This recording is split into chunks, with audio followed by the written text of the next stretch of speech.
Хъски става сутрин рано и готов е за игри. Пуска си девайто, гейстриша на гърми. После отива в парка, с приятелите си играят сладка. Но не чакай малко, забави хъски, момчето няма приятели. Прибира се и почва да гува с лявата рака. Баща му вика, е бисъвка за майка. Му си бъркавка за коцето, се насра докато припада от алкохола, алкохолика се смее и крещи: Браян, шекай как сте ката, вика Пете, иска с хлибобец. Докато Хъски плаче за към коцето идва и крещи: Хъски, не си забавен, докато гейстейшана гърми.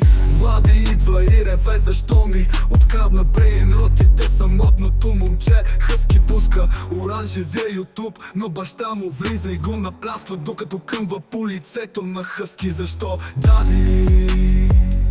Крещи Петето, докато беззъбата ката тича гола по улицата с коцето в ръка, докато се ре.